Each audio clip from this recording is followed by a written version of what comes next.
One Hindi अध्याय 4 131 स्वयं को दिखाना।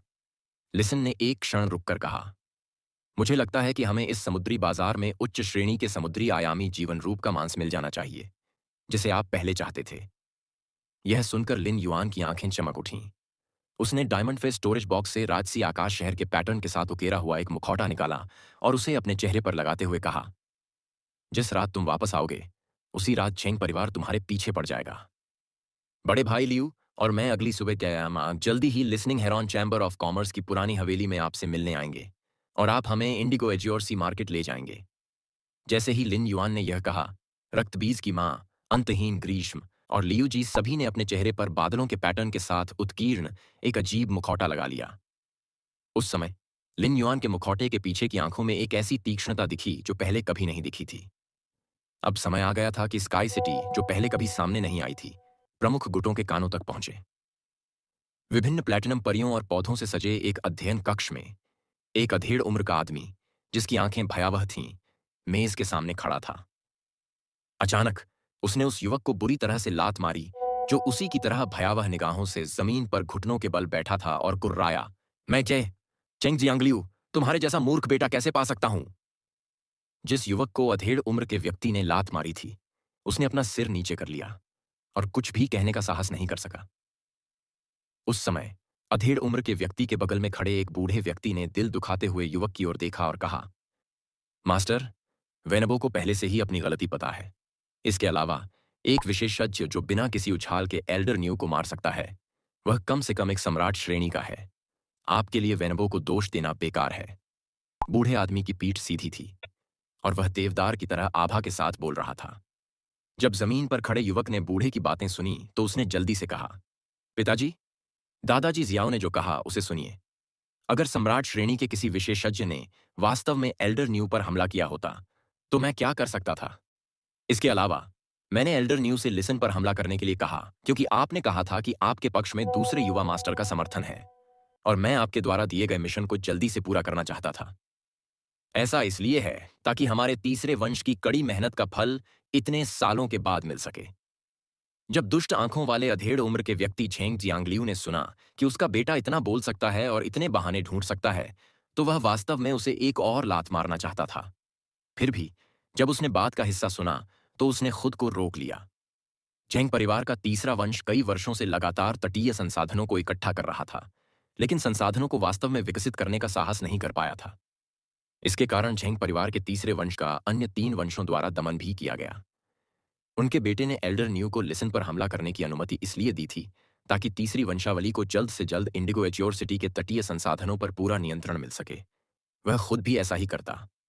हालांकि एल्डर न्यू की मृत्यु के कारण तीसरी वंशावली में एक शिखर राजा श्रेणी विशेषज्ञ कम हो गया था। इसके अलावा एल्डर न्यू शिखर राजा श्रेणी विशेषज्ञों के बीच स्काउटिंग करने में भी अच्छे थे। ऐसी क्षमता एक गुट के लिए बहुत उपयोगी थी।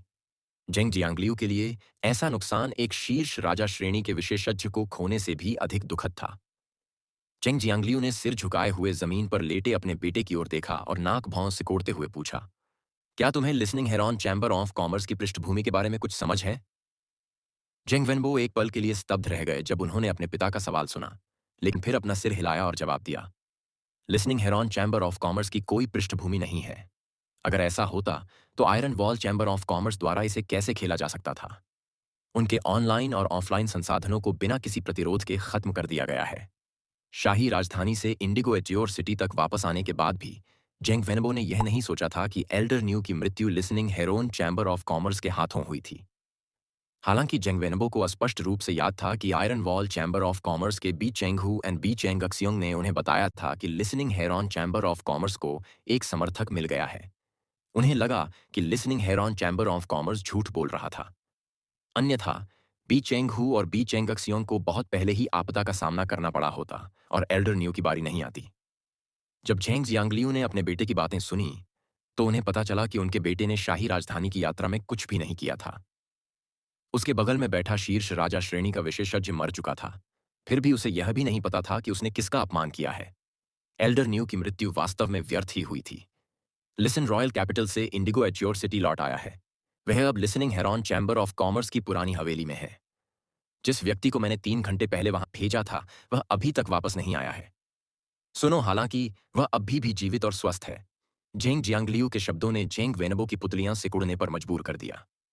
तो एल्डर न्यू की मृत्यु वास्तव में listening Heron Chamber of Commerce के हाथों हुई थी। प्रतिदिन 15 मिनट ये काम करें और प्रति घंटे 12,250 रुपये कमाएं। इसे देखें। यह एक ट्रिक आपकी आय बढ़ा सकती है। बस इसे दिन में 15 मिनट करें। हालांकि जेंग वेनबो ने इस बारे में चाहे जो भी सोचा हो, वह यह नहीं समझ पाया कि listening Heron Chamber of commerce में ऐसी क्षमता कैसे थी।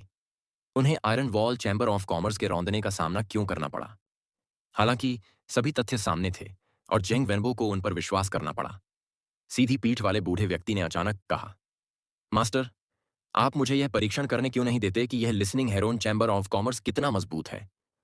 जैसे जैसे वह बोलता गया, बूढ़े आदमी की देवदार जैसी आभा और भी प्रबल होती गई और उसमें एक अनिर्धारित तीक्ष्णता का भाव था जिसे पहचान पाना बहुत कठिन था। अपना मानव रूप लेने वाला है। इन छोटी छोटी बातों के कारण अपने मुख्य परी को आगामी विश्व शुद्धिकरण में जाने से न रोकें। जब झेंग जियांगलियू बोल रहा था तो उसकी आंखों में और भी अधिक भयावह भाव था। सीधी पीठ वाले बूढ़े व्यक्ति ने जवाब दिया, मास्टर, अगर हम आयामी दरार के विद्रोह से पहले listening Heron Chamber of Commerce के उथले समुद्र तट को नहीं हटा सकते हैं तो मुझे डर है कि हम इसे दूसरे युवा मास्टर को समझाने में सक्षम नहीं होंगे। जब झेंग जियांगलियू ने द्वितीय युवा मास्टर शब्द सुना तो उसकी भयावह निगाहों से संदेह और योजनाएं प्रकट हो गईं। झेंग जियांगलियू ने गहरी आवाज में उत्तर दिया, चूंकि द्वितीय युवा मास्टर का पक्ष हमारे तीसरे वंश के उथले समुद्र के निकटवर्ती भाग का 50% हिस्सा चाहता है। मुझे लगता है कि यदि मुझे कठिनाइयां होती हैं तो द्वितीय युवा मास्टर वहां नहीं रहेंगे और कुछ नहीं करेंगे। लिन युआन वर्तमान में एक विशेष गेस्ट हाउस में लियू जी के साथ बैठे थे और विशेष बारबेक्यू समुद्री भोजन खा रहे थे। उसी समय लिन युआन के सेल फोन पर एक संदेश अधिसूचना दिखाई दी। लिन युआन ने अपने सेल फोन पर एक नजर डाली और पाया कि यह वैसा ही था जैसा उसने उम्मीद की थी। जेंग परिवार ने लिसन की हत्या करने के लिए एक अन्य राजा श्रेणी के विशेषज्ञ को भेजा था। अगले आयामी दरार दंगे की अवधि से सिर्फ 5 दिन से भी कम समय बचा था, जिससे लिन युआन के पास Listening Heron Chamber of Commerce के उथले तटवर्ती समुद्र का पता लगाने के लिए ज्यादा समय नहीं बचा था। लिन युआन के लिए उथले तटवर्ती समुद्र का पता लगाने का सबसे आसान तरीका था रेड थॉर्न से पानी के नीचे फूलों का समुद्र फैलाना। रेड थॉर्न के ऑर्टेट द्वारा फैलाया गया फूलों का समुद्र रेड थॉर्न के शरीर के एक हिस्से के बराबर था। लिन युआन इसे पूरी तरह से अपनी आंखों के रूप में तरह इस्तेमाल कर सकता था ताकि उथले समुद्र के किनारे का पता लगा सके। गौरैया, इससे पहले कि वह इस उथले तटवर्ती समुद्र के रहस्यों को उजागर करने के लिए रेड थॉर्न के फूलों के समुद्र को पानी के नीचे फैला सके, रेड थॉर्न को निस्संदेह गोल्ड जल विश्व आयामी जीवन रूपों का अधिक मांस खाने की आवश्यकता थी ताकि इसकी जल प्रकार की सांस छोड़ने की क्षमता और टेट से बच्चे रामेट को विरासत में मिल सके। यह सब इस बात पर निर्भर करता था कि क्या वह कल के इंडिगो एजियोर्सी मार्केट में gold water world dimensional life form का मांस खरीद सकता है।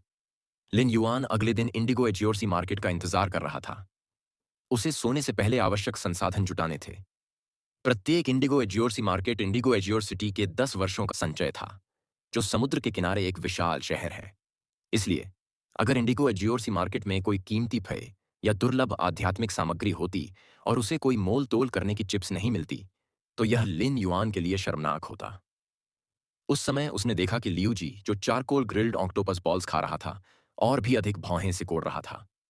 स्टिक पर आखिरी ऑक्टोपस बॉल को चबाने और उसे निगलने के बाद लियू जी के मुंह का कोना हिल गया, जिससे तिरस्कार का संकेत मिला।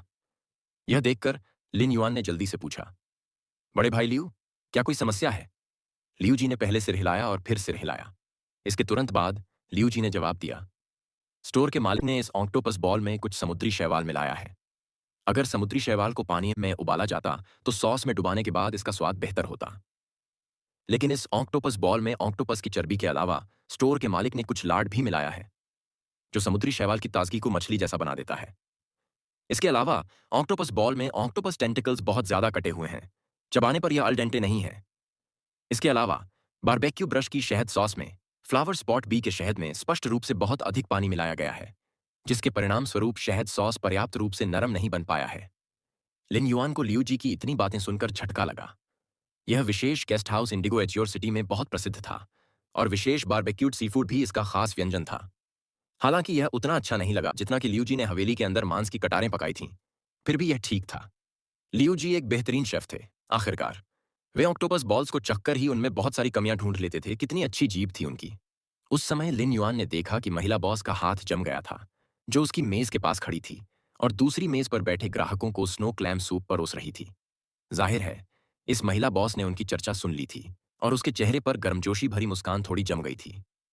लिन युआन को नहीं लगा कि इन ऑक्टोपस बॉल्स के स्वाद में कुछ गड़बड़ है, लेकिन लियू जी की समीक्षा सुनने और फिर ऑक्टोपस बॉल्स को चखने के बाद लिन युआन को इसके अंदर चर्बी का स्वाद महसूस हुआ। लिन युआन के पूरे साल ब्लैक बैक माउंटेन सुअर खाने के अनुभव के आधार पर ऑक्टोपस गेंदों के अंदर का लार्ड स्पष्ट रूप से ब्लैक बैक माउंटेन सुअर से आया था। इससे लिन युआन को यह महसूस हुआ कि ये ऑक्टोपस बॉल्स अधिक स्वादिष्ट थे। गेस्ट हाउस में विशेष बारबेक्यू खाने के बाद लिन युआन और लियू जी जल्दी से गर्म पानी के झरने में भीग गए और महिला बॉस की नजरों से ओझल हो गए। महिला बॉस अपनी आंखें सिकोड़कर नेवले की तरह मुस्कुरा रही थी। उसकी मुस्कान विश्वासघाती सी थी। लिन युआन को एक कहावत याद आ गई, जिनकी आंखें तिरछी होती हैं वे या तो बड़े लोग होते हैं या फिर राक्षस। लिन युआन और लियू जी अपने अपने कमरे में लौट गए और जब लियू जी अपने कमरे में लौट आया तो वह अपने स्पिरिट लॉक स्थानिक क्षेत्र में प्रवेश कर गया। जैसे ही उसने ऐसा किया, लिन युआन को लगा कि वह फीनिक्स पर्चिंग चीनी पैरासोल पेड़ के पत्तों से लगभग अंधा हो गया है। मध्य श्रेणी की विचित्र लपटों से सीलबंद लगभग 600 पत्तियां चमकीली लपटों के साथ चमक रही थीं, जिससे स्पिरिट लॉक स्थानिक क्षेत्र इस प्रकार प्रतिबिंबित हो रहा था मानो वह अरोरा के एक भ्रमपूर्ण क्षेत्र में मौजूद हो। Chimi phoenix perching Chinese parasol tree की शाखाओं और पत्तियों से घिरे पक्षी के घोंसले पर सो रहा था। जिस गति से वह घोंसले में ऊर्जा को अवशोषित कर रहा था, वह स्पष्ट रूप से पहले की तुलना में बहुत तेज थी। फीनिक्स पर्चिंग चाइनीज पैरासोल वृक्ष द्वारा प्रेषित ऊर्जा ने चिमी के हल्के नीले पंखों को सुंदर प्रकाश की एक परत से रंग दिया। चिमी की तरह ही ग्रे भी पूरे दिन सिल्वर स्वीट ऑस्मांथस खाता या उस पर सोता रहता था। उस क्षण ग्रे के शरीर से भूरे पंखों का एक निशान गायब हो गया। उसके पंखों पर सफेद पंख लगे हुए थे और सिर के ऊपर लाल रंग का धब्बा था। यह लाल फूल सिनेबार स्वीट ऑस्मांथस के फूलों से भी ज्यादा शानदार था। हालांकि यह लाल फूल बहुत हल्का था, जाहिर है कि अभी पूरी तरह से विकसित नहीं हुआ था। लिन युआन ने आह भरी। यह ग्रे के आनुवंशिक मॉडल और माध्यमिक विकास का लगभग अंत है। अब यह बहुत सुंदर लग रहा है। मुझे आश्चर्य है कि इसका आनुवंशिक मॉडल पूरी तरह विकसित होने के बाद यह कैसा दिखेगा। अपने स्पिरिट लॉक स्थानिक क्षेत्र में छांटने के बाद लिन युआन ने पाया कि वह जो दुर्लभ संसाधन निकाल सकता था थे। उसने स्रोत प्रकार की वस्तुओं को फिर से व्यापार करने की योजना नहीं बनाई थी जो उसे पहले मिली थी। लिन युआन ने पहले ही हुक्वान को पूरी तरह से जेड बनावट वाली लकड़ी दी। वे वास्तव में पूरी तरह से जेड बनावट वाली लकड़ी और स्वर्गीय युवती ग्रेड तत्व मोती थी। पूरी तरह से जेड बनावट वाली लकड़ी के नए बैच को परिपक्व होने में कुछ दिन लगेंगे। इस प्रकार अब वह अपनी इच्छानुसार खर्च करने में सक्षम था तथा उसके पास हाल ही में एकत्रित अग्नि प्रकार के स्वर्गीय युवती श्रेणी के मोतियों से भरे 2 बड़े ब्रोकेट बक्से थे। उसने उन्हें अपने एम्बर बटन के आकार के डायमंड फिश स्टोरेज बॉक्स में संग्रहित किया और 5 वे निकाले, जिन्हें उसने पहले अंतहीन जंगल की गहराई में इकट्ठा किया था। इंडिगो एज्योर सी मार्केट में सामान बेचने वाले ज्यादातर लोग इंडिगो एज्योर सिटी में रहने वाले स्पिरिट क्यूई पेशेवर थे। वे समुद्र के साथ रहते थे और उनके उड़ने वाले फे एंड जलीय फे उनके लिए सबसे कीमती थे। अंतहीन जंगल में जंगली कटाई करते समय लिन युआन को कोई जलीय फरे नहीं मिला था, लेकिन उसके पास बहुत सारे उड़ने वाले फे थे। उसने जो 5 उड़ने वाले फरे निकाले वे ठीक उसी प्रजाति के 5 थे। पवन भाषण गौरैया। उन्होंने इन 5 पक्षियों को एक विशालकाय पेड़ पर आराम करने वाले वाइपर के मुंह से बचाया था। ऐसा करते समय उन्होंने विशालकाय पेड़ पर आराम करने वाले वाइपर को भी इकट्ठा किया था। जब उसने उन 5 युवा पवन भाषण गौरैया को बचाया था तो वे स्पष्ट रूप से भूख से मर रहे थे। इसका मतलब था कि उनके माता पिता कम से कम 2 दिनों तक घोंसले में वापस नहीं आए थे। जब पवन वाणी गौरैया अपने बच्चों का पालन पोषण करती थीं, तो वे कभी भी घोंसले से बहुत दूर नहीं जाती थीं। इससे पता चला कि ये 2 वयस्क पवन वाणी गौरैया भोजन की तलाश में अन्य शिकारियों का भोजन बन गई थीं। जब इन 5 युवा पवन वाणी गौरैयों ने लिन युआन को देखा तो वे तुरंत खुश हो गए और फिर उन्होंने मानव जैसी ध्वनि उत्पन्न करने के लिए वायु तत्व में हेरफेर किया। यह बिल्कुल वैसा ही था जैसे लिन युआन ने 5 बार हेलो डैड सुना था। यह सुनकर लिन युआन ने 5 छोटे पक्षियों के सिर को प्यार से छुआ और कहा, पिताजी आपके ग्रेड और गुणवत्ता को बढ़ावा देंगे और आपको 5 छोटे पक्षियों को अच्छी कीमत पर बेचेंगे। फे के लिए इंसानों से बातचीत करना आसान नहीं था। कई फे इंसानों से सामान्य तरीके से बातचीत करना चाहते थे और ऐसा करने के लिए उन्हें सुजरेंडी के पद पर पदोन्नत भी होना पड़ा। जब वे सामान्य अवस्था में थे तो पवनवाणी गौरैया द्वारा मनुष्यों के साथ संवाद करने के लिए ध्वनि का अनुकरण करने हेतु वायु का उपयोग करना एक दुर्लभ बात थी। इसके अलावा जब पवनवाणी गौरैया कांस्य तक पहुंच गई तो वे पवन श्रृंखला गौरैया में विकसित हो गईं। पवन श्रृंखला गौरैया लक्ष्य को बांधने और खींचने के लिए जंजीर बनाने के लिए हवा के तत्व में हेरफेर कर सकती थी। इसे मजबूत नियंत्रण क्षमताओं के साथ एक प्रकार का सहायक प्रकार का भय माना जाता था। उच्च श्रेणी की पवन श्रृंखला स्पैरो की पवन श्रृंखलाएं ठेकेदार को समुद्र की तलहटी में परियों या आध्यात्मिक सामग्रियों को पकड़ने में भी मदद कर सकती हैं। समुद्र तट पर जीवन यापन करने वाले स्पिरिट क्यूई पेशेवरों के लिए यह एक दुर्लभ घटना थी। भले ही लिन युआन इन 5 पवन भाषण गौरैया को कांस्य महाकाव्य तक बढ़ा सके, लेकिन इससे उन्हें बेहतर बढ़ने में मदद नहीं मिल सकेगी।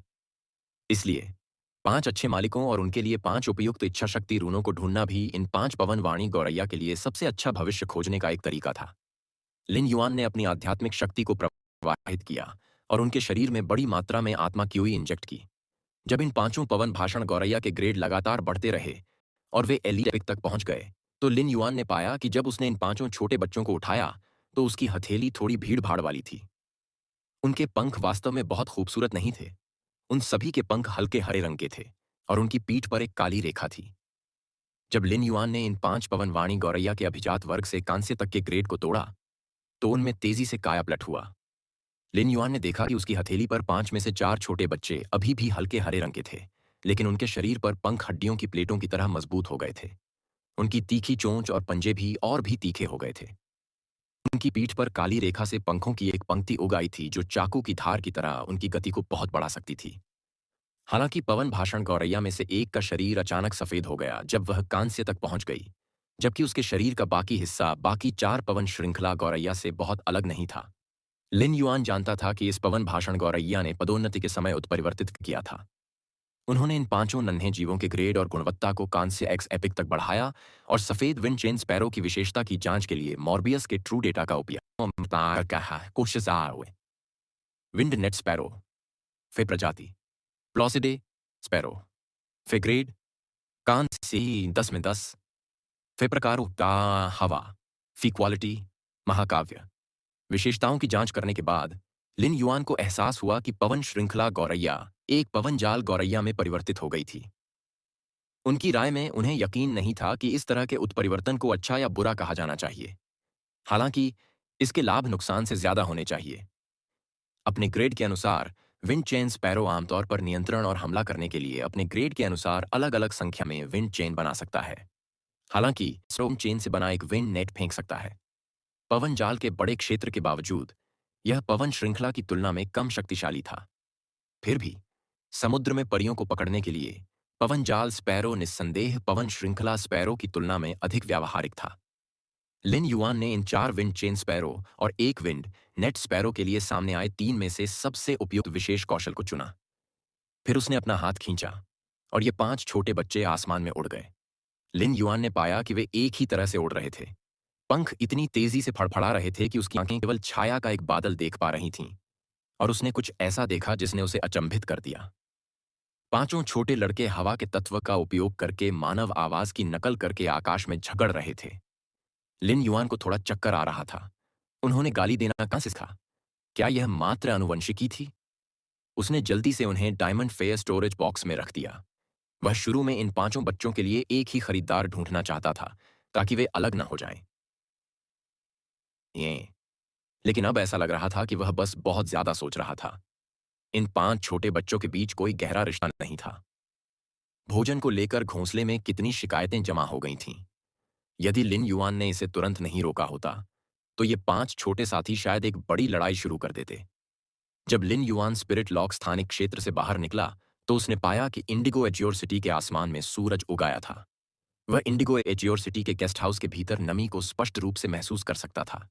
हालांकि समुद्र का एक नमकीन स्वाद था जो समुद्र तटीय शहर के लिए अद्वितीय था। जैसे ही लिन युआन लियूजी को ढूंढने वाला था, उसने पाया कि लियूजी पूरी तरह से एक गार्ड की तरह कपड़े पहने हुए दरवाजे पर खड़े थे। जब उसने लिन युआन को बाहर आते देखा, तो लियूजी ने उसे मिल्कशेक का कप थमा दिया और कहा, यह मिल्कशेक गोल्ड फे माउंटेन लीपिंग एंटेलोप के मृग के दूध से बनाया गया है, जिसमें स्नो राइस मिलाया गया है। यह पौष्टिक और पेट भरने वाला है।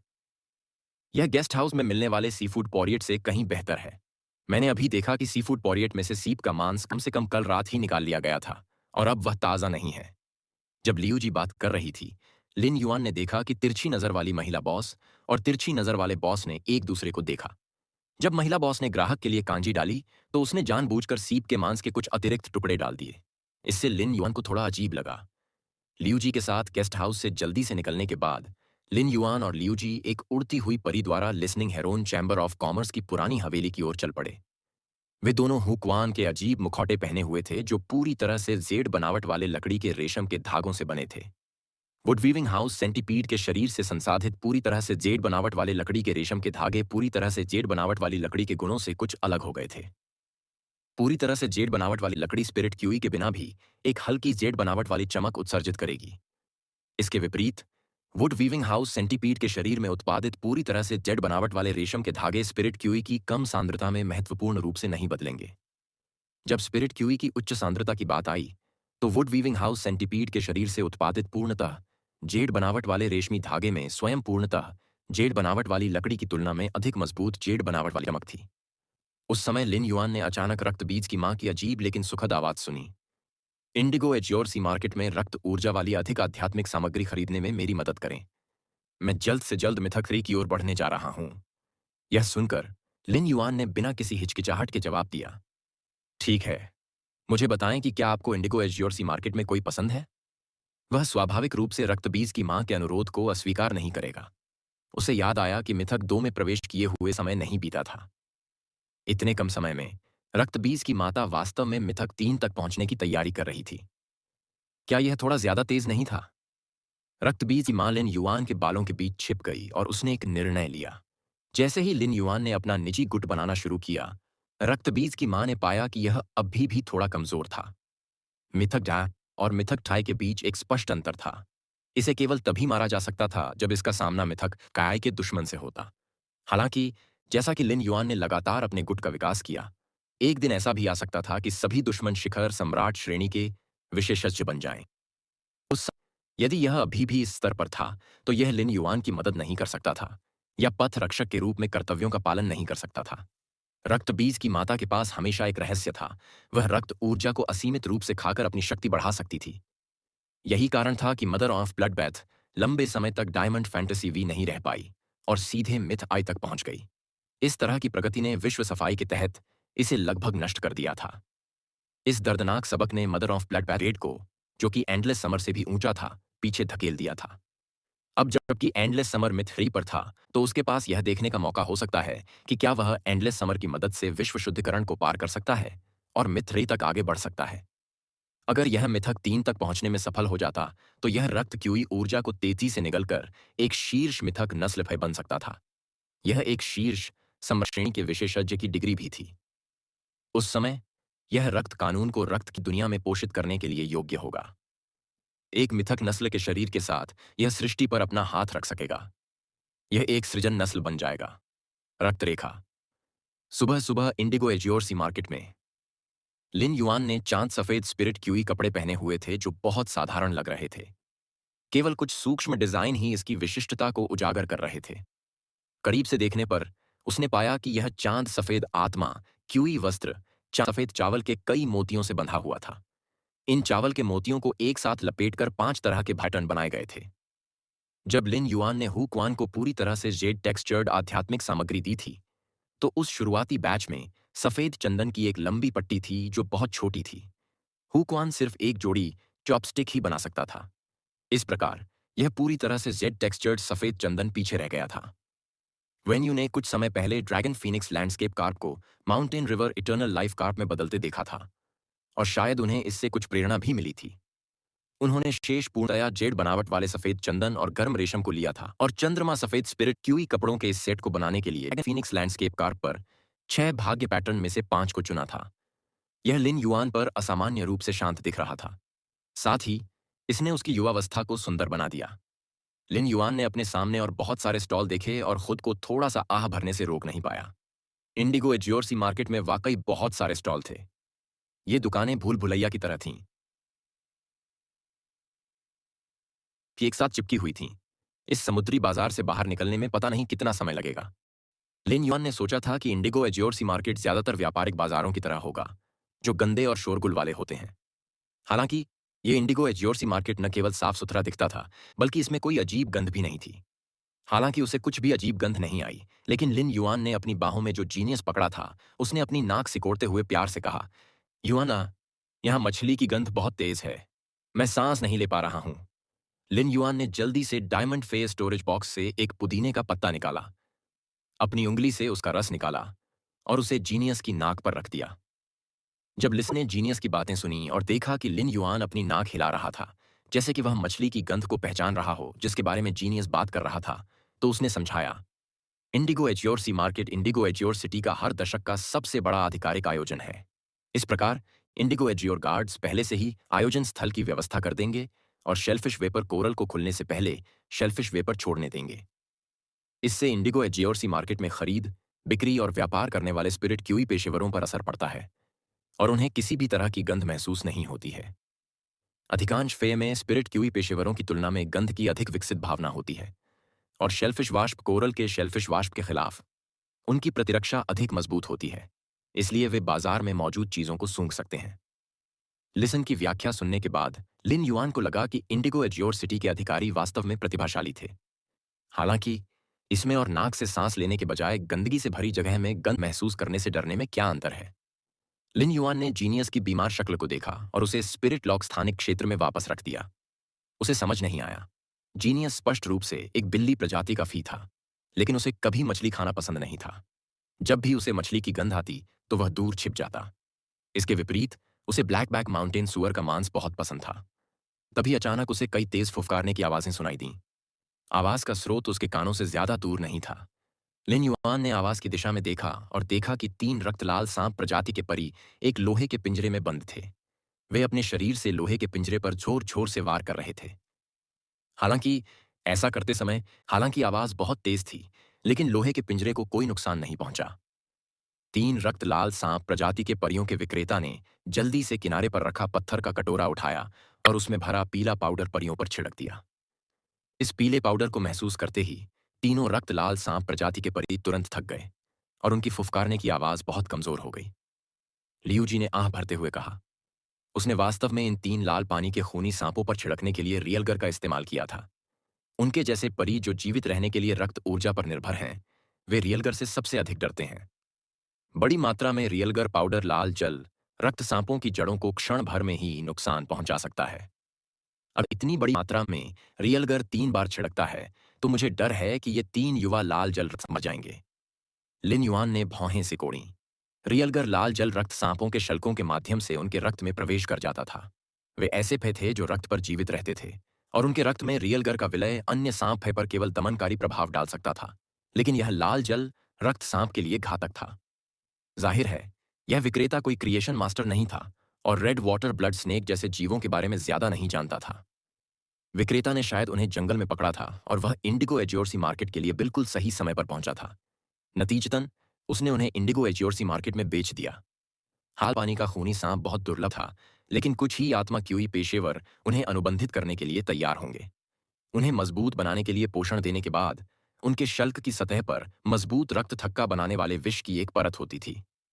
यह ठेकेदार के लिए हानिकारक नहीं हो सकता है, लेकिन यह अन्य अनुबंधित फय को प्रभावित करेगा। इसलिए स्पिरिट क्यूई पेशेवर जिन्होंने रेड वाटर ब्लड स्नेक को अनुबंधित किया, वे फय की अन्य प्रजातियों को अनुबंधित नहीं कर सकते थे। उसी समय रक्त की माता की अजीब किंतु मधुर आवाज सुनाई दी, लिन युआन, इन 3 लाल जल रक्त सांपों में वास्तव में सींग रहित ड्रैगन का हल्का सा निशान है। जल्दी से उन्हें खरीदने में मेरी मदद करो। रक्तपात की जननी स्पष्ट रूप से जरूरी लग रही थी। लिन युआन ने जब यह सुना तो उसने रक्त बीज की मां के अर्थ पर कोई प्रतिक्रिया नहीं दी।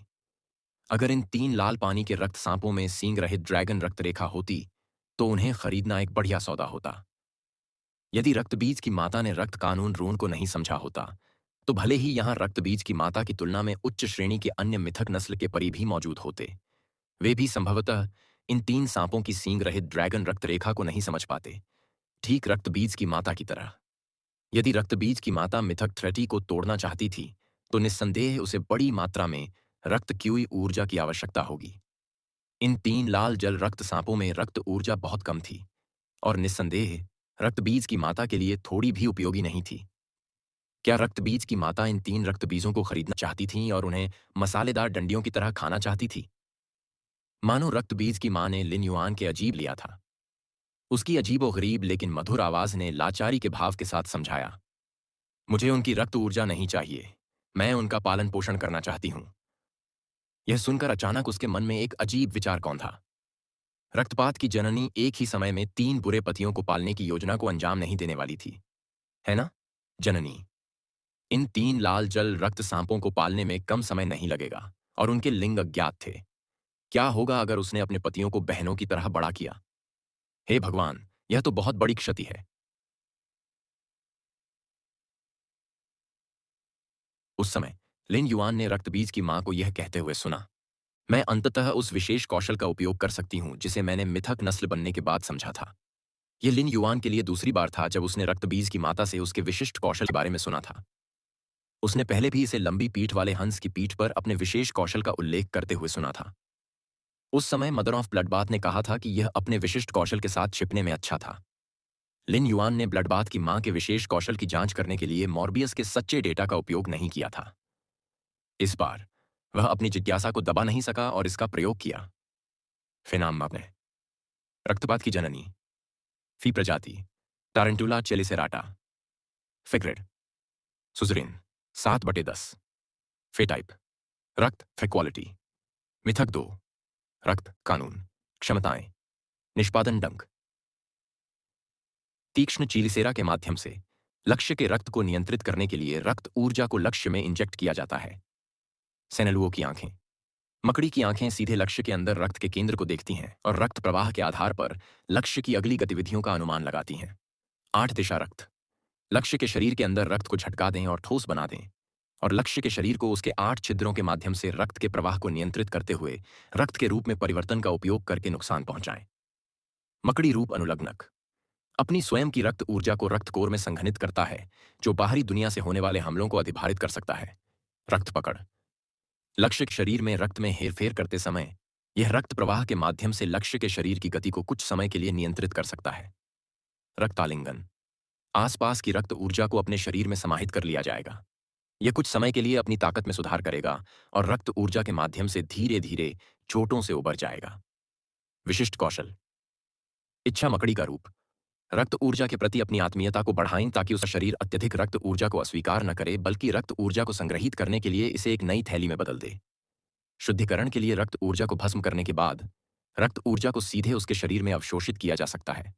छिपी हुई मकड़ी की छाया, अपनी रक्त ऊर्जा के प्रवाह को रोकें, अपनी आभा को छिपाएं और कुछ नहीं के रूप में परिवर्तित हो जाएं। बाहरी रक्तस्थी, चेलिसेरा को अन्य युवा फेये के शरीर में जोड़ा जाएगा ताकि फेये अपनी खुद की रक्तस्थी बन सके। बाहरी रक्तस्थी की ताकत उसकी अपनी ताकत से ज्यादा नहीं हो सकती। लिन युआन ने जब रक्तबीज की माता के गुणों को देखा तो एक पल के लिए उसे समझ में नहीं आया कि क्या कहे। लिन युआन जानता था कि जब फय मिथक नस्ल बन जाएंगे तो इच्छा शक्ति ऋण कानून ऋण में बदल जाएंगे और कानून की शक्ति फय की क्षमताओं में जुड़ जाएगी। इसलिए जो क्षमताएं फी ने पहले समझी थीं वे कानून के साथ मिलकर गुणात्मक परिवर्तन उत्पन्न करने लगीं। रक्तबीज की माता के सच्चे डेटा को देखने के बाद लिन युआन को पता चला कि लाल क्रिस्टल मकड़ी जो उसने उसे पहले दी थी वह उसकी क्षमता स्पाइडर फॉर्म अटैचमेंट से संघनित रक्तकोर थी। लिन युआन को यह समझ में आ गया कि क्यों रक्तबीज की माता यह कहने के योग्य थी कि वह मिथक थारारी तक पहुंच सकती है, जबकि वह मिथक 2 तक ही पहुंची थी। यद्यपि रक्त आलिंगन क्षमता जिसे रक्तबीज की माता ने डायमंड में समझा था एक संवर्धक और पुनर्प्राप्ति क्षमता थी, लेकिन इसे डिजायर स्पाइडर फॉर्म के साथ संयोजित करने के बाद रक्तबीज की माता लगातार रक्त ऊर्जा को भस्म कर सकती थी और रक्त ऊर्जा को बिना किसी बाधा के अपनी शक्ति बनने दे सकती थी। यह लिन युआन का पहली बार था जब उसने एक मिथक नस्ल के सच्चे डेटा को देखा था। वास्तव में यह देखने के बाद क्षमताओं और विशिष्ट कौशल के आधार पर उन्हें पता चला कि मिथ ब्रीड वे कितने शक्तिशाली थे। वे 3 लाल जल रक्त सर्प वे परिभेय होने चाहिए जिन्हें रक्तबीज की माता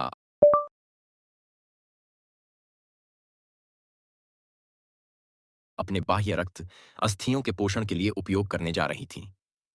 ब्लड बैथ की मां की मिथक नस्ल के विशिष्ट कौशल एक्सटर्नल ब्लड बोन के लिए चेलिसेरा की आवश्यकता थी। स्पाइडर फे लगभग हर 100 साल में एक बार अपने चेलिसेरा को गिरा देते हैं। ब्लड बैथ की मां को 3 रेड वाटर ब्लड स्नेक की जरूरत थी, जिसका मतलब था कि यह अब कम से कम 300 साल पुराना था। 300 सालों में जंगली परियों का सुजरेन मिथ आया तक पहुंचना बेहद दुर्लभ था। इससे मदर ऑफ ब्लड बैथ की महान क्षमता का पता चलता है। लिन युआन सीधे विक्रेता के पास गया और पूछा, मालिक, ये 3 सांप अभी अभी जोर से फुफकार रहे थे। वे काफी ऊर्जावान लग रहे हैं। आप उन्हें कितने में बेच रहे हैं?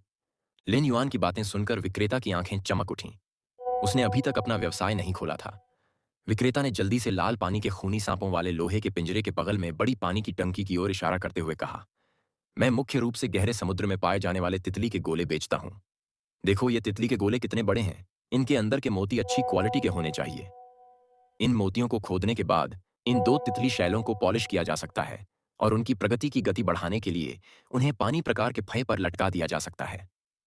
लिन युआन ने बहुत पहले ही बड़े पानी के टैंक को देखा था। हालांकि उसे गहरे समुद्र में पाई जाने वाली तितली के गोले और उनसे मिलने वाले मोतियों में कोई दिलचस्पी नहीं थी। इस टैंक में गहरे समुद्र में मौजूद बटरफ्लाई शैल की गुणवत्ता उतनी अच्छी नहीं थी जितनी उसने ब्लैकी को खिलाई थी। गहरे समुद्र में मौजूद बटरफ्लाई शैल पानी के प्रकार के फेय की उन्नति की गति को बढ़ा सकते थे, क्योंकि बटरफ्लाई शैल में पानी के तत्वों को इकट्ठा करने की कमजोर क्षमता थी। लेकिन यह गति बहुत धीमी थी और यह कुछ न होने से बेहतर था। लिन युआन ने अपना सिर हिलाया और 3 लाल जल रक्त सांपों की ओर इशारा करते हुए कहा, बॉस, मुझे ये 3 छोटे सांप चाहिए। स्टॉल विक्रेता का चेहरा उतर गया और उसने जवाब दिया, ये तीनों सांप के पंख कांस्य के हैं। वे इसके लायक नहीं हैं। यदि आप उन्हें खरीदना चाहते हैं तो इस टैंक में 5 गहरे समुद्र की तितली के गोले खरीदें और मैं आपको ये 3 सांप के पंख मुफ्त में दूंगा। जब लिन युआन ने पहले इस विक्रेता को 3 लाल जल रक्त सांपों पर रियलगर छिड़कते देखा था, तो उसने सोचा कि इस विक्रेता को लाल जल रक्त सांपों के बारे में नहीं पता होना चाहिए। इस विक्रेता को व्यापार करना था, चाहे वह कितना भी क्रूर क्यों ना हो। वह अपने द्वारा बेची जा रही परियों को नुकसान नहीं पहुंचाने देगा। अब ऐसा लग रहा था कि इस विक्रेता को वास्तव में लाल जल रक्त सांपों के बारे में पता नहीं था। हालांकि लोगों को उनके शरीर में रक्त का थक्का जमाने वाले विष के कारण रेड वाटर ब्लड स्नेक्स की शायद ही कभी आवश्यकता पड़ी थी, लेकिन स्टार वेब पर उनकी कीमत लगभग $70 थी। लिन युआन ने मूल रूप से इन 3 लाल पानी के खूनी सांपों को $200 से खरीदने का इरादा किया था। हालांकि इस स्टॉल विक्रेता ने कहा कि जब तक वह टैंक से 5 गहरे समुद्र के तितली के गोले खरीदता है, वह उसे उनमें से 3 दे देगा। यह विक्रेता वास्तव में घाटे में चल रहा था। लिन युआन ने टैंक में गहरे समुद्र में तितली के गोले को देखा और महसूस किया कि उसे सच्चे डेटा के साथ धोखा करने की जरूरत है। उस समय लिन युआन ने विक्रेता को टैंक पर दस्तक देते हुए सुना और कहा, पहले इन गहरे समुद्र के तितली के गोले की कीमत पर एक नजर डालो और फिर फैसला करो। तुम्हें पहले मेरे स्टॉल पर पैसे देने होंगे। लिन युआन ने केवल एक छोटा सा ब्लैक बोर्ड देखा जिस पर लिखा था, एक गहरे पानी के बटरफ्लाई शेल के लिए $10 कोई मोल भाव नहीं। कोई भी मोल भाव करने वाला चावल का बर्तन फट जाएगा। लिन युआन ने कीमत देखकर आंखें झपकाईं। यह विक्रेता भी बहुत निर्दयी था। लोगों को अपने चावल के बर्तन के फटने से क्या तकलीफ हो सकती है? यदि यह चावल को भिगोकर विस्फोट किया गया होता तो ठीक था, लेकिन यदि यह पका हुआ दलिया होता तो यह चावल को जलाने की प्लास्टिक सर्जरी करवाने के समान होता। इस विक्रेता के गहरे समुद्र के तितली शैल सबसे आम थे और उन्हें स्टार वेब पर अधिकतम $5 में बेचा गया था। ऐसी वस्तु वास्तव में इंडिगो एरोटिक स्टार वेब की तुलना में दोगुनी कीमत पर बेची गई थी। यह विक्रेता वास्तव में अपने मूल्य के बारे में स्पष्ट नहीं था। गहरे समुद्र में पाए जाने वाले बटरफ्लाई शैल्स को खरीदना एक जुआ था। अगर मोतियों की गुणवत्ता अच्छी होती तो कोई भी अपनी पूंजी वापस पा सकता था और पैसे कमा सकता था। लिन युआन ने जब मॉर्बियस के सच्चे डेटा का उपयोग करके इस बड़े पानी के टैंक में 30 से अधिक गहरे समुद्र के तितली के गोले की जांच की, तो उसने पाया कि वे वास्तव में मोती रहित घटिया गोले थे।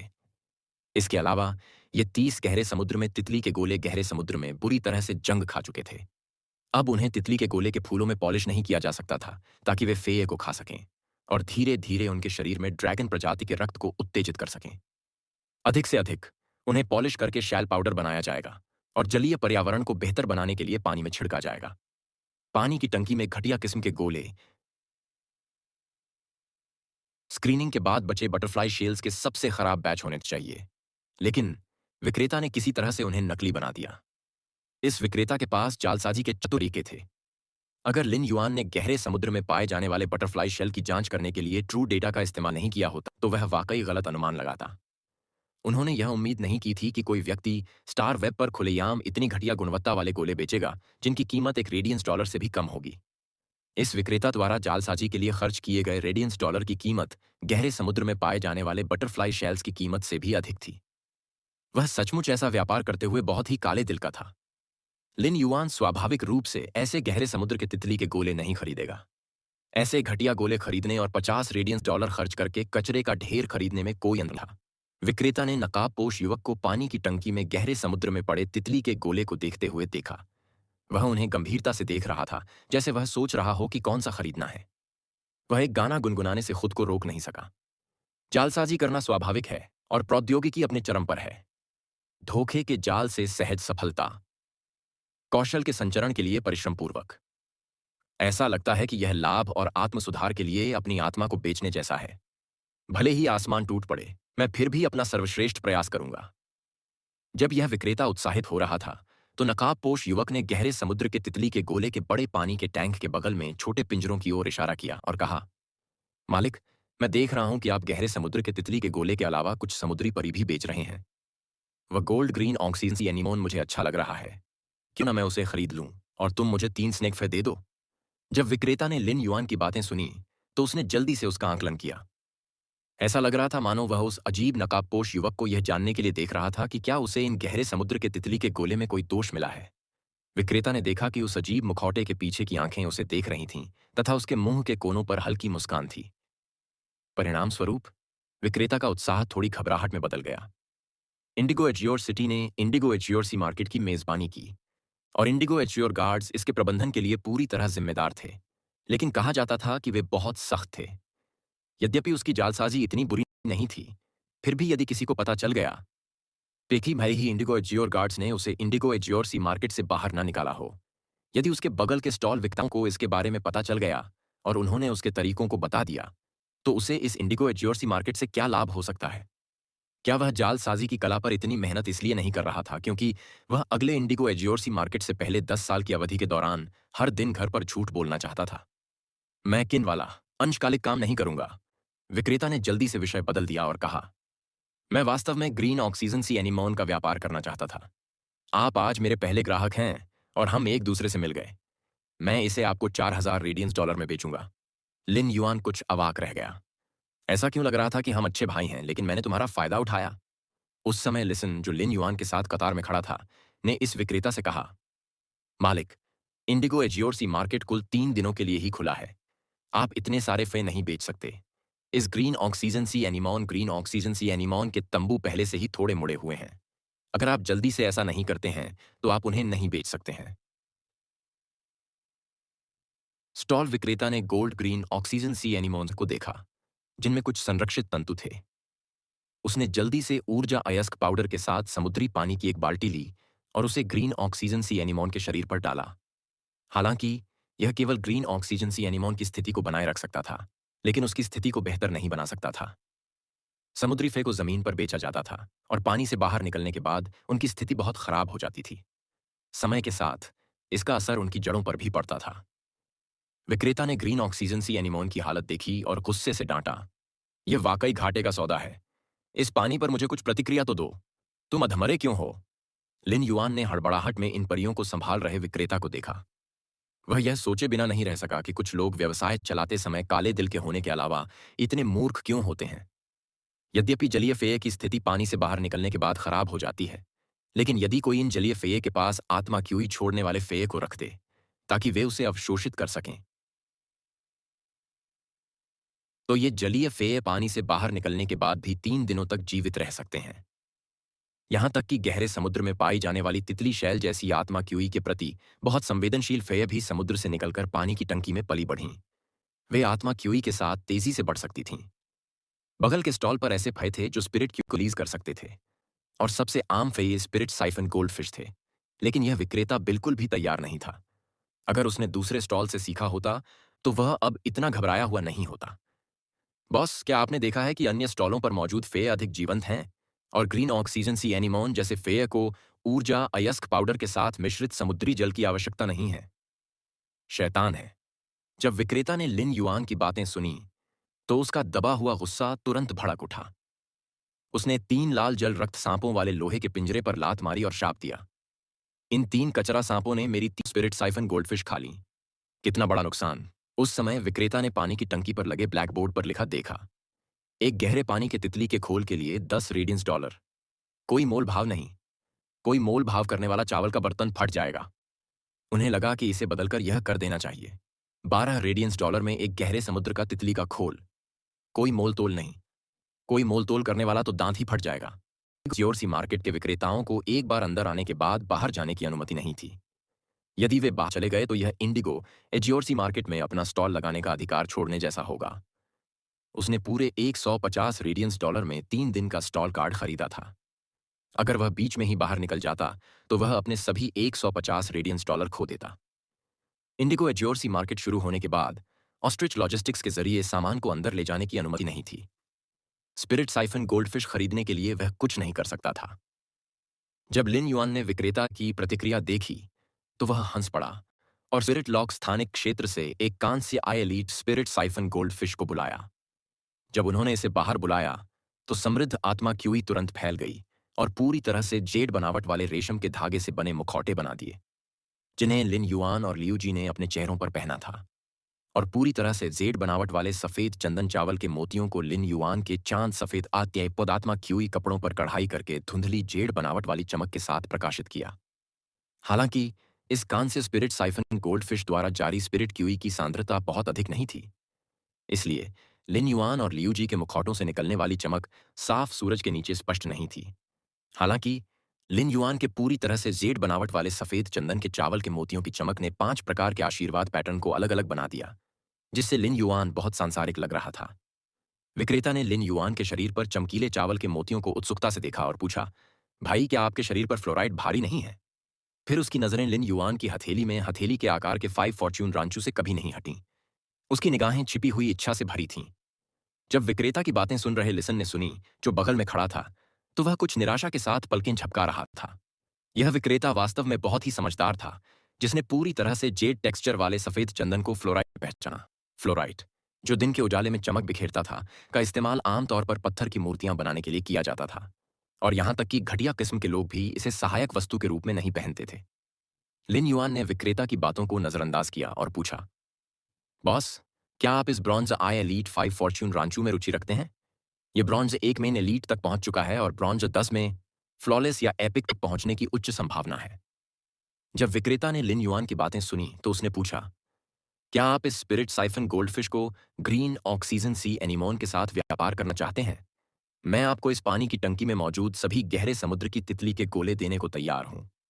लिन युआन के मुंह का कोना थोड़ा सा हिलक गया। यह विक्रेता हमेशा उसे धोखा देने के बारे में क्यों सोचता रहता था? इस पानी की टंकी में 60 से ज्यादा गहरे समुद्र में पाई जाने वाली बटरफ्लाई शैल हैं। मैं आपको स्टार वेब की कीमत पर 5 रेडियंस डॉलर दूंगा। अगर आप मुझे 3000 रेडियंस डॉलर देंगे तो मैं आपको यह कांस्य आई एलीट स्पिरिट साइफन गोल्डफिश दूंगा। स्पिरिट साइफन गोल्डफिश को एलीट आई एलीट में लगभग 60 रेडियंस डॉलर में बेचा जा सकता है। यदि स्पिरिट साइफन गोल्डफिश जैसा कोई परी, जिसे आगे बढ़ाना बहुत कठिन था, कांस्य आई एलीट तक पहुंच गया और उसका व्यापार किया गया, तो कीमत लगभग 2500 रेडियंस डॉलर होनी चाहिए। 5 फॉर्च्यून रांचर्स की कीमत एक साधारण स्पिरिट सिफन गोल्डफिश की कीमत से लगभग दोगुनी थी, क्योंकि यह शुभ थी। यह लगभग 5500 रेडियंस डॉलर थी। लिन युआन इसे gold green oxygen C anemone के साथ बदलना चाहता था, क्योंकि यह समुद्री जल में ऑक्सीजन को लगातार फिल्टर कर सकता था, ठीक उसी तरह जैसे एक प्राकृतिक ऑक्सीजन बोतल लगातार ऑक्सीजन की आपूर्ति कर सकती थी।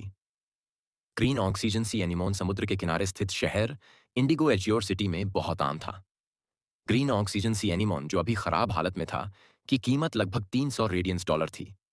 लिन युआन ने विक्रेता से अतिरिक्त 3000 रेडियंस डॉलर देने के लिए कहा था, क्योंकि वह स्पष्ट रूप से विक्रेता से 500 रेडियंस डॉलर कमाना चाहता था, जो हमेशा उससे लाभ कमाना चाहता था।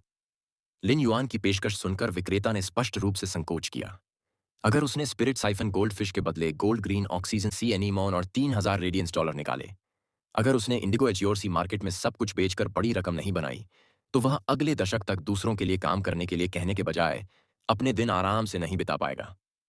उस समय लिन युआन ने विक्रेता से कहा, स्पिरिट साइफन गोल्डफिश एक अच्छा उत्पाद माना जाता है और इसकी बिक्री बहुत अच्छी है। अगर आप इसे समुद्री बाजार के बाद भी बेचना चाहें तो भी आप ऐसा आसानी से कर सकते हैं। इसके अलावा जब तक ब्रॉन्ज आई एलीट स्पिरिट साइफन गोल्डफिश सफलतापूर्वक फ्लॉलेस तक आगे बढ़ती है, तब तक इसकी कीमत पलक झपकते ही 10 गुना से अधिक बढ़ सकती है। विक्रेता को लगा कि उसके सामने खड़ा युवक जो उसे स्पिरिट साइफन गोल्डफिश खरीदने के लिए लालच दे रहा था, वह शैतान जैसा था। वह खुद को एक बड़े पनीर के साथ चट्टान के किनारे पर ले जा रहा था और फिर लात मार दी। किसी कारण से विक्रेता को अचानक संकट का एहसास हुआ। हालांकि यह जल्द ही इच्छा से दब गया। पनीर का यह बड़ा टुकड़ा बहुत अच्छी खुशबू दे रहा था। विक्रेता ने दांत पीसकर अपनी जांघ पर जोर से थपकी देकर कहा, भाई मैं इसे खरीदूंगा। लिन युआन ने फिर इस विक्रेता के साथ आदान प्रदान किया।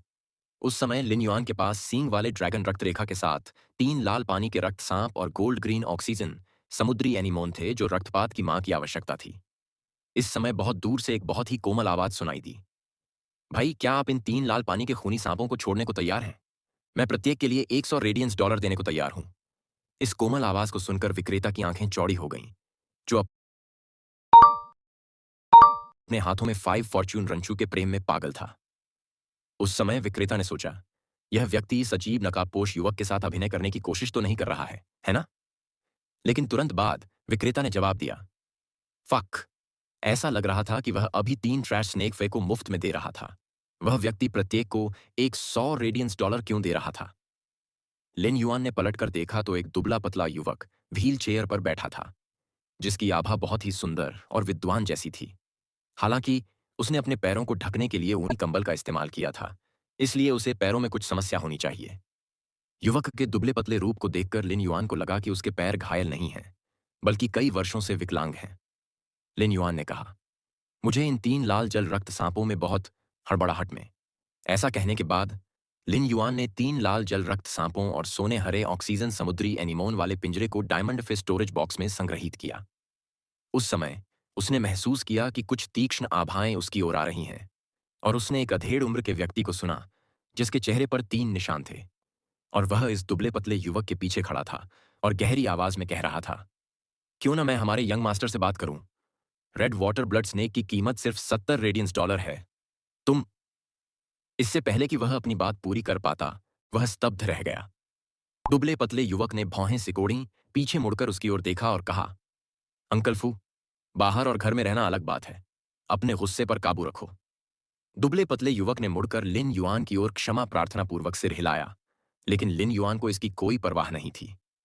जब वह लियूजी और लिसन के साथ जाने वाला था, लिन युआन ने विक्रेता को एक ऐसी मुस्कान दिखाते देखा जो रोने से भी बदतर थी। तुम्हें पहले से पता था कि वे 3 सांप किसी प्रकार के लाल जल रक्त सांप थे? लिन युआन ने उनके शब्दों पर सिर हिलाया और सोचा, न केवल मुझे पता था कि ये 3 सांप लाल पानी के रक्त सांप हैं, बल्कि मुझे यह भी पता है कि उनके पास सींग वाले ड्रैगन का वंश है। लिन युआन को सचमुच डर था कि अगर उसने विक्रेता को बताया तो वह रोना शुरू कर देगा। ऐसा सोचने के बावजूद लिन युआन ने कहा, बॉस, हम जा रहे हैं। आपको उस कान से आए एलीट स्पिरिट साइफन गोल्डफिश का अच्छी तरह से पालन पोषण करना चाहिए। यह सुनकर विक्रेता गुस्से में अपने पैर पटकने लगा। हालांकि जब उसने लिन युआन के चेहरे पर स्पष्ट मुस्कान देखी, तो इस विक्रेता के रोंगटे खड़े हो गए। तभी विक्रेता को एक अजीब सा सिरदर्द महसूस हुआ। वह वास्तव में एक बड़ी रकम कमाना चाहता था, लेकिन अंत में उसे कुछ भी नहीं मिला, और यहां तक कि उसने 300 रेडियंस डॉलर भी गंवा दिए। यदि उसने आज्ञा का पालन न किया होता और 3 लाल जल रक्त सांप न दिए होते, तो वह उनसे 300 रेडियंस डॉलर कमा सकता था। वह इन 3 लाल जल रक्त सांपों का उपयोग गहरे समुद्र में पाए जाने वाले तितली के गोले को व्हील चेयर पर बैठे छोटे अपंग व्यक्ति को बेचने के लिए भी कर सकता था। जितना ज्यादा वह इस बारे में सोचता, उतना ही ज्यादा विक्रेता का दिल दुखता। उसने स्पिरिट साइफन गोल्डफिश को सावधानी से उस टैंक में रखा जहां गहरे समुद्र में बटरफ्लाई शेल रखे हुए थे। जब उन्हें लगा कि उनके जलीय परियों की हालत में सुधार हो गया है, तभी उन्हें बेहतर महसूस हुआ। वह नकदी गायों के आने के लिए स्टाल के बीच में इंतजार कर रहा था। लिन युआन रक्तबीज की मां के साथ संवाद कर रहा था। तुम्हारे चेहरे पर शैतानी मुस्कान क्यों है? तुमने उस विक्रेता को जो स्पिरिट साइफन गोल्डफिश दी थी, क्या उसमें कुछ गड़बड़ है? यह सुनकर लिन युआन ने जल्दी से अपना सिर हिलाया और जवाब दिया, मेरे साथ गलत मत करो। यह स्पिरिट साइफन गोल्डफिश स्वस्थ है और इसमें अच्छा विशेष कौशल है। रक्तबीज की मां ने लिन युआन द्वारा बदले गए स्पिरिट साइफन गोल्डफिश को ध्यान से नहीं देखा था। हालांकि लिन युआन के चेहरे पर अजीब सी मुस्कान देखकर रक्तबीज की मां को पता चल गया कि उनके साथ कुछ गड़बड़ है। उसे बस ये नहीं पता था कि समस्या कहां है। लिन युआन को लगा कि अगली बार जब वह इस विक्रेता को देखेगा, तो यह विक्रेता उसे जरूर मारेगा। उन स्पिरिट साइफन गोल्डफिश का खास हुनर था डर्ट रिमूवल। यह रेंज के अंदर मौजूद दूसरे फेज पर जमी गंदगी को हटा सकता था। घटिया शैलों पर कृत्रिम ग्लेज की एक परत चढ़ाई गई थी जो उच्च श्रेणी के बटरफ्लाई शैलों से लगभग अप्रभेद्य थी। इस विशेष कौशल के साथ उनका मानना था कि घटिया शैलों की सतह पर लगे ग्लेज को 2 घंटे से भी कम समय में हटाया जा सकता है। लिन युआन ने विशेष रूप से स्पिरिट लॉक स्थानिक क्षेत्र में मछली के स्कूल से गंदगी हटाने वाली स्पिरिट साइफन गोल्डफिश को चुना था। उन्हें लगा कि इंडिगो एजियोर सिटी को उन्हें धोखेबाज हत्यारा लिखा बैनर भेजना चाहिए। लिन युआन ने एम्बर बटन के आकार के डायमंड फेस्ट स्टोरेज बॉक्स में 3 लाल जल रक्त सांपों की स्थिति को महसूस किया, और वे पहले की तुलना में काफी बेहतर थे जब उन्हें रियलगर के साथ छिड़का गया था। वह रक्तबीज की माता की ओर मुड़ा और पूछा, रक्तबीज की माता, क्या आपको उन 3 लाल जल रक्त सांपों की गुणवत्ता के लिए कोई आवश्यकता है? रक्तबीज की माता ने कुछ उदासी के साथ उत्तर दिया, इन 3 लाल जल रक्त सांपों में सींग रहित ड्रैगन वंश है, और वे असाधारण रूप से प्रतिभाशाली हैं। उनके लिए सबसे अच्छा तरीका यह है कि वे कांस्य में सींग रहित ड्रैगन वंश को जागृत करें और एपिक तक पहुंचें। 3 लाल जल रक्त सांपों का मेरा पालन पोषण वास्तव में आप मनुष्यों द्वारा परियों का पालन पोषण करने के समान है। हालांकि उन्हें इच्छा शक्ति रून को समझने की आवश्यकता नहीं है, बल्कि वे मेरे रक्त कानून को साझा कर सकते हैं। रक्तबीज की माता के शब्दों को सुनकर लिन युआन ने कहा, पहले इन 3 लाल जल रक्त सांपों को मेरे पास छोड़ दो और साथ ही उनके वंश को जागृत करो और उनकी गुणवत्ता बढ़ाओ। रक्तबीज की जननी एक क्षण के लिए चुप रही और फिर धीरे से बोली, ठीक है। उसने सोचा कि मिलस्टोन टाउन में जिस युवा को उस समय उसकी सुरक्षा की जरूरत थी, वह अब एक बड़ा बोझ उठाने में मदद करने लगा है, जो उसके लिए करना मुश्किल था। सिर्फ 6 महीने में युवा बहुत बड़ा हो गया था, इस बात का एहसास उसे नहीं था। स्टॉल के सामने व्हील चेयर पर बैठे दुबले पतले युवक ने देखा कि उसके पीछे वाला व्यक्ति आगे नहीं बढ़ रहा है, और उसने पूछा, अंकल फू, चूंकि हम बहुत कम ही बाहर निकलते हैं, इसलिए मुझे आगे धकेल दीजिए। दुबले पतले युवक के शब्दों ने चेहरे पर 3 जख्मों वाले अधेड़ व्यक्ति को जगा दिया। जब अधेड़ उम्र के व्यक्ति की नींद खुली तो उसने अनजाने में व्हील चेयर को जोर से धक्का दिया, जिससे व्हील चेयर पर बैठा दुबला पतला युवक उससे टकरा गया। चेहरे पर 3 जख्मों वाले मध्यम आयु वर्ग के व्यक्ति ने जल्दी से कहा, मैंने अपना ध्यान खो दिया है और तीसरे युवा मास्टर को परेशान कर दिया है। दुबले पतले युवक ने परवाह नहीं की और कुछ जिज्ञासा से पूछा, मुझे याद है कि भले ही अंकल फू की आइस हार्ट लायनफिश अभी तक मिथ ब्रीड नहीं बनी है, लेकिन यह पहले ही सुजरेन तक पहुंच चुकी है। आपने अपना ध्यान क्यों खो दिया? चेहरे पर 3 जख्मों वाले उस अधेड़ व्यक्ति ने गंभीर भाव से उत्तर दिया, जब मैंने अभी अभी उस नकाबपोश युवक पर अपनी आभा से अत्याचार किया था, तो मेरे शरीर का रक्त एक झटके में मेरे नियंत्रण से बाहर हो गया था। मेरे मस्तिष्क और हृदय में रक्त भर गया, जिससे मेरा ध्यान भटक गया। तीसरे युवा मास्टर कहलाने वाले दुबले पतले युवक की आंखें चमक उठीं। उसके विद्वान सौम्य चेहरे पर एक दुष्ट और अनियंत्रित मुस्कान लटकी हुई थी। रक्त पीछे की ओर बह रहा है और ध्यान भटक रहा है, कितना दिलचस्प है। लिन युआन, लियू जी और लिसन ने इंडिगो एजियोरसी मार्केट में कुछ ही घंटों में बहुत सी चीजें खरीद ली थीं। लियू जी और लिसन लिन युआन को समुद्र में उगने वाली बहुत सी परियों और आध्यात्मिक सामग्रियों को खरीदते हुए देखा। उसने केवल समुद्री फई खरीदे जो विशेष गुणवत्ता वाले थे या उत्परिवर्तित थे। लिन युआन ने ज्यादातर सभी प्रकार की दुर्लभ आध्यात्मिक सामग्री खरीदी थी जो केवल समुद्र में ही पैदा होती थी।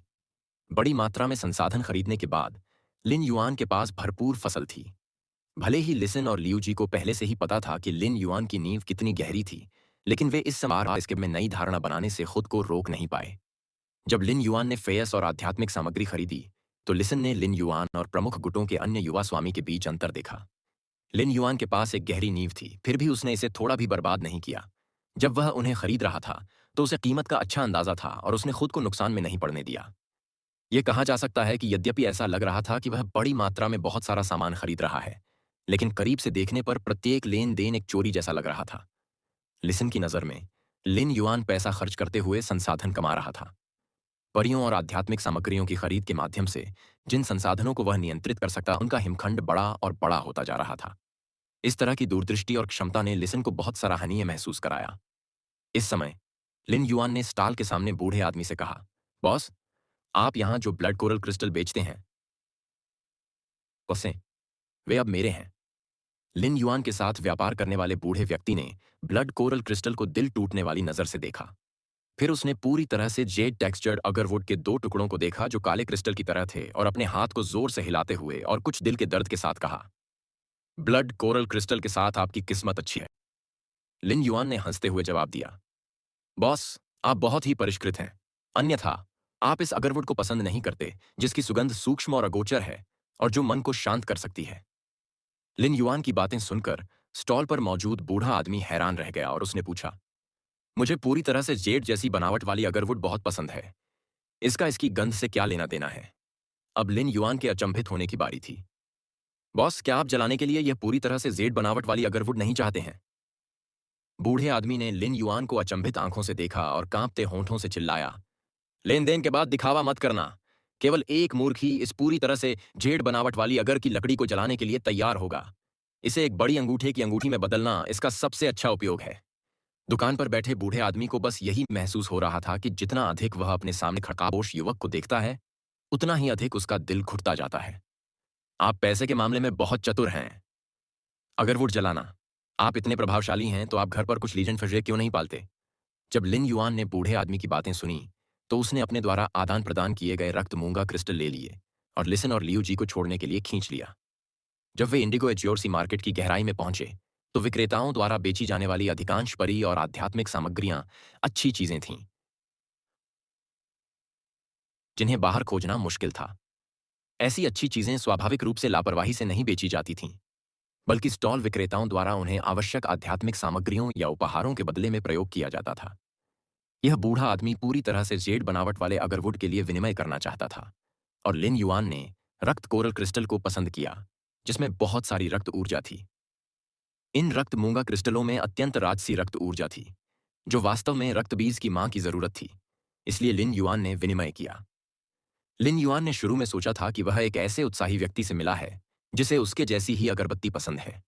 यह उत्साही व्यक्ति वास्तव में इतना अपरिष्कृत था कि वह अट्टी की अगरबत्ती से एक बड़ी अंगूठे की अंगूठी बनाना चाहता था। वह सुलेख का अभ्यास करने के लिए पूरी तरह से जेड बनावट वाले अगर की लकड़ी को स्याही में पीस सकता है।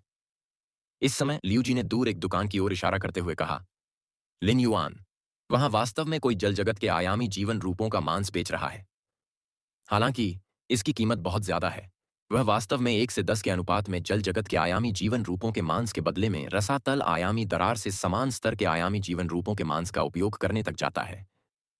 अथाह आयामी दरार में राक्षसों के कुछ हिस्से सस्ते नहीं हैं।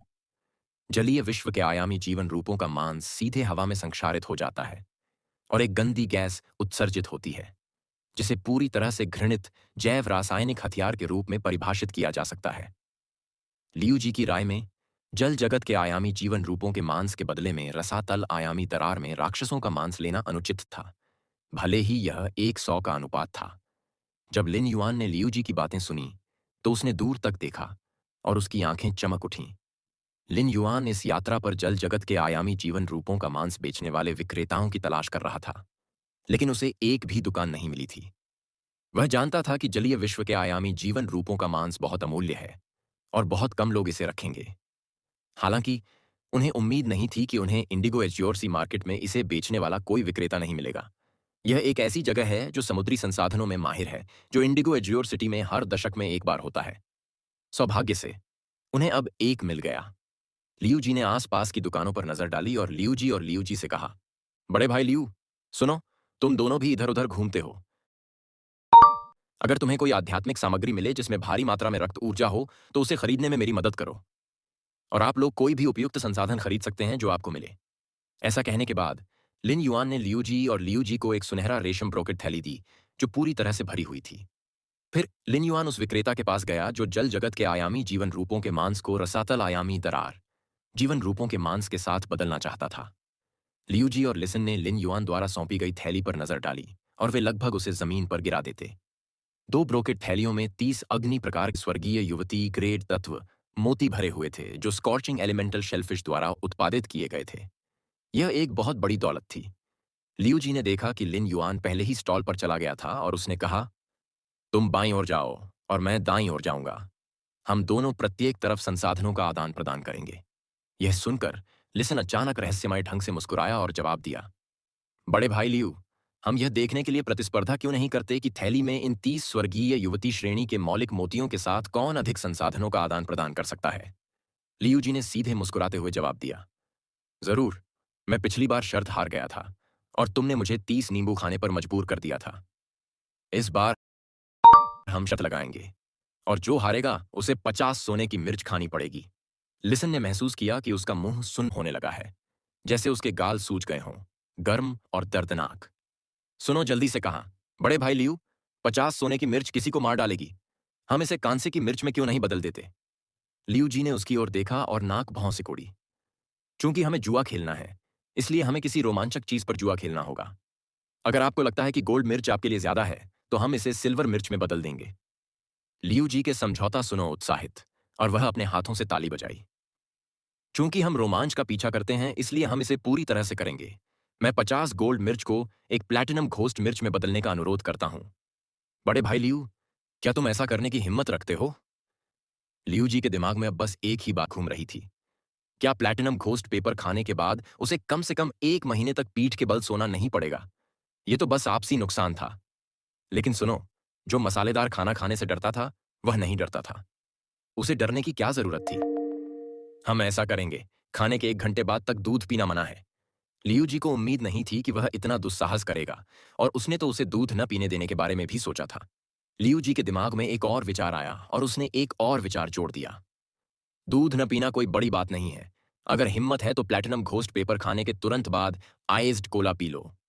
लियू जी और लिसन ने एक दूसरे को देखा, और दोनों को लगा कि दूसरा एक निर्दयी व्यक्ति है।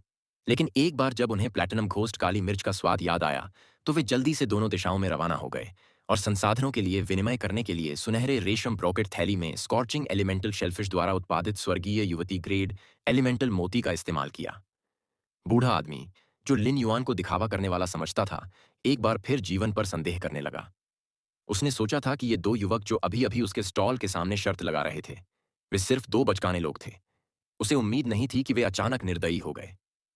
इन 3 लोगों का संयोजन एक दिखावटी व्यक्ति था और 2 निर्दयी लोग। यह तो बहुत ही अजीब था। लिन युआन पहले ही इंडिगो एज्योर मार्केट के मुख्य क्षेत्र में पहुंच चुका था। इंडिगो एज्योर मार्केट की सीमा पर बेची जाने वाली ज्यादातर फय और आध्यात्मिक सामग्रियां अपेक्षाकृत साधारण थीं और बहुत कम ही आकर्षक थीं। हालांकि जितना अधिक वह इंडिगो एज्योर मार्केट के मुख्य क्षेत्र में गया, उतनी ही दुर्लभ और बेहतर गुणवत्ता वाली आध्यात्मिक सामग्री और फेयस का आदान प्रदान हुआ। पहले इंडिगो एज्योर मार्केट के बाहरी क्षेत्र में जाने के लिए सिर्फ एक ही रास्ता था, लेकिन अब मुख्य क्षेत्र तक पहुंचने के लिए सड़कें ज्यादा हो गई हैं। इससे लिन युआन को यह लगने लगा था कि यह इंडिगो एज्योर मार्केट एक बहुत बड़ी भूल भुलैया की तरह है। लिन युआन की राय में मुख्य क्षेत्र का लेआउट उन लोगों के लिए अनुकूल नहीं था जिनकी दिशा की समझ खराब थी। यह बड़ा स्टॉल उस मध्यम आयु वर्ग के व्यक्ति के सामने सबसे ठंडा था, जो जलीय विश्व आयामी जीवन रूपों के मांस के बदले अथाह विश्व आयामी जीवन रूपों का मांस दे रहा था। यह अधेड़ उम्र का व्यक्ति भी खुश था और आसपास की दुकानों का जायजा ले रहा था, ठीक वैसे ही जैसे कोई कश्ती दल किसी क्षेत्र में गश्त करता है। उसके बगल में कई प्लेटिनम फिश स्टोरेज बॉक्स रखे गए थे और उसने लिन युआन को चलते हुए देखा। मध्यम आयु वर्ग का आदमी जल्दी से खड़ा हुआ और पूछा, क्या आप पानी की दुनिया के आयामी जीवन रूपों के मांस का आदान प्रदान करना चाहते हैं? लिन युआन ने सिर हिलाया और जवाब दिया, चाचा, आपको क्लास 3 जल दुनिया आयामी जीवन रूपों का मांस खाना चाहिए जो गोल्ड फे के बराबर है ना? जैसे ही मध्यम आयु वर्ग के व्यक्ति ने लिन युआन की बातें सुनी, उसने अपने हाथ ऊपर उठाए और लिन युआन ने देखा कि उसने अपने हाथों में 2 अतिरंजित अंगूठियां पहन रखी थीं। मध्यम आयु वर्ग के व्यक्ति ने हंसते हुए कहा, मेरे पास जल जगत के आयामी जीवन रूपों के मांस के 2 डायमंड फिश स्टोरेज बॉक्स हैं, जो वर्ग 2 से वर्ग 5 तक के हैं। हालांकि मुझे यह पहले ही कहना होगा, यदि आप डायमंड फिश स्टोरेज बॉक्स के बिना जल जगत के आयामी जीवन रूपों के मांस का आदान प्रदान करते हैं, तो आपको मेरे सामने ये प्लैटिनम फिश स्टोरेज बॉक्स खरीदने होंगे। मैं अपने ही लोगों द्वारा बाहर निकाला जाना नहीं चाहता। जब लिन युआन ने इस अधेड़ उम्र के आदमी की बातें सुनी, तो उसने गहरी समझ में सिर हिलाया। लिन युआन ने पानी की दुनिया के आयामी जीवन रूपों के मांस की गंध को सूंघ लिया था, और यह गंध शेलफिश वाष्प कोरल के शेलफिश वाष्प से भी ढकी नहीं जा सकती थी। यदि वह जल जगत के आयामी जीवन रूपों के मांस को बाहर निकालता, तो इस इंडिगो एज्योर मार्केट में आत्मा क्यूई पेशेवरों को पेट में घुली हुई सामग्री की एक श्रृंखला प्रतिक्रिया का अनुभव होता। उसी समय लिन युआन ने भी उसकी बातों से इस अधेड़ व्यक्ति की पहचान जान ली। इस अधेड़ व्यक्ति ने कहा था कि वह अपने ही लोगों द्वारा भगाया जाना नहीं चाहता, जिसका मतलब था कि उसे इंडिगो एज्योर गार्ड्स में से एक होना चाहिए।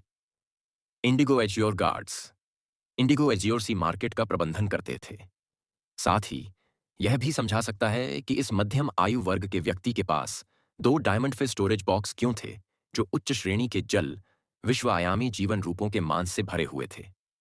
जब तक इंडिगो एज्योर सिटी के निकट समुद्र में एक खुला जल का गिरा विश्व आयामी दरार दिखाई देता रहेगा, तथा उसमें से निकलने वाले जल विश्व आयामी जीवन रूप इंडिगो एज्योर सिटी के तट पर रहने वाले निवासियों की सुरक्षा के लिए खतरा बने रहेंगे, तब तक इंडिगो एज्योर गार्ड्स को इन विद्रोही जल विश्व आयामी जीवन रूपों को नष्ट करना होगा। इस अधेड़ उम्र के व्यक्ति को पूरे इंडिगो एज्योर गार्ड्स का भी प्रतिनिधित्व करना चाहिए।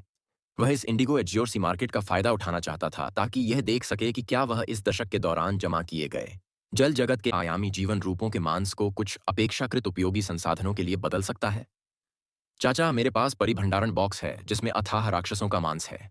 मुझे जो मात्रा चाहिए वह थोड़ी अधिक हो सकती है। मध्यम आयु वर्ग का व्यक्ति यह सुनकर खुश हुआ और प्रसन्नतापूर्वक उत्तर दिया, जब तक आप भूमि सुधार के लिए स्वर्ण आयामी जीवन रूपों का मांस नहीं लेते, तब तक मेरे पास यहां पर्याप्त है। लिन युआन ने एम्बर बटन के आकार वाले डायमंड फिश स्टोरेज बॉक्स से प्लैटिनम फिश स्टोरेज बॉक्स निकाला और पत्ती के आकार वाले डायमंड फिश स्टोरेज बॉक्स से गोल्ड एबिसल राक्षसों के मांस को प्लैटिनम फिश स्टोरेज बॉक्स में डालना शुरू कर दिया। उन्होंने अपने पत्ते के आकार के डायमंड फय भंडारण बॉक्स में से शेष 3000 वर्ग राक्षसों के मांस में से आधे को इसमें भर लिया तथा 1500 राक्षसों के मांस से भरे प्लैटिनम फय भंडारण बॉक्स को अपने सामने खड़े मध्यम आयु वर्ग के व्यक्ति को सौंप दिया। इस अधेड़ उम्र के आदमी ने इसे देखा और खांसने लगा।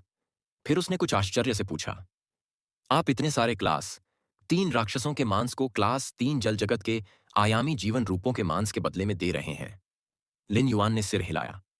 रेड थॉर्न के लिए सिल्वर फैंटेसी ब्रीड में अपनी ग्रेड और गुणवत्ता बढ़ाने के लिए क्लास 3 आयामी जीवन रूपों का मांस खाना सबसे उपयुक्त था। यह खाने में बहुत ज्यादा पसंद नापसंद नहीं करता था और आयामी जीवन रूपों के मांस से मांस ऊर्जा को अवशोषित करता था। इसलिए दानव आयामी जीवन रूपों के मांस और जल जगत आयामी जीवन रूपों के मांस खाने वाली प्रकृति में ज्यादा अंतर नहीं था। रेड थॉर्न ने राक्षसों के मांस से विरासत मिली अनूठी अम्लीयता और मुरझाहट की एक बड़ी मात्रा को खा लिया था और उस पर कब्जा कर लिया था। यह बच्चे के रामेट्स और बीजाणु वृद्धि द्वारा उत्पादित रामेट्स से भी विरासत में मिल सकता है। इस प्रकार श्रेणी 3 के राक्षसों का मांस खाने से केवल रेड थॉर्न के लिए रक्त ऊर्जा का पाचन होता था। इस अवधि के दौरान लिन युआन ने रेड थॉर्न के अपने अवलोकन में पाया कि इसने पहले लगभग 100 स्वर्ण जल विश्व आयामी जीवन रूपों का मांस खाया था। रेड थॉर्न की 12 1 मीटर की बेकार पंखुड़ियों को गिल के आकार की पंखुड़ियों में बदलने के अलावा इसने जल जगत के आयामी जीवन रूप की क्षयकारी विशेषताओं को भी स्पष्ट रूप से नियंत्रित किया। इस क्षयकारी विशेषता का अर्थ यह नहीं था कि लाल कांटा लक्ष्य पर प्रहार करने के बाद उसे क्षय कर देगा, बल्कि मृत्यु के बाद रेड थॉर्न द्वारा बुलाए गए बाल रामेट और रामेट शीघ्र ही सड़ जाएंगे और अन्य जीवित बाल रामेट और रामेट के अवशोषण के लिए पोषक तत्व बन जाएंगे। यद्यपि रेड थॉर्न की सहनशक्ति आई ऑफ रिलिंक्विश के साथ काफी बढ़ गई थी, यदि यह जल जगत के आयामी जीवन रूपों की क्षयकारी विशेषताओं पर पूरी तरह से काबू पा लेता, तो इसमें कोई संदेह नहीं था कि रेड थॉर्न फिर से अपनी सहनशक्ति बढ़ा सकता था।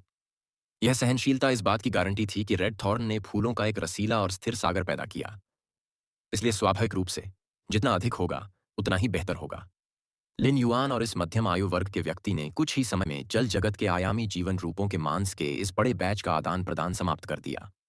आदान प्रदान के बाद लिन युआन को 15,000 स्वर्ण जल विश्व आयामी जीवन रूपों का मांस देने के अलावा इस मध्यम आयु वर्ग के व्यक्ति ने उसे अतिरिक्त 500 स्वर्ण जल विश्व आयामी जीवन रूपों का मांस भी दिया। एक पल के लिए विचार करने के बाद लिन युआन ने इस मध्यम आयु वर्ग के व्यक्ति से पूछा, चाचा, मुझे आश्चर्य है कि क्या हम संपर्क नंबरों का आदान प्रदान कर सकते हैं? मुझे भविष्य में अधिक जल दुनिया के आयामी जीवन रूपों के मांस की आवश्यकता हो सकती है, इसलिए हमारे लिए फिर से व्यापार करना सुविधाजनक होगा।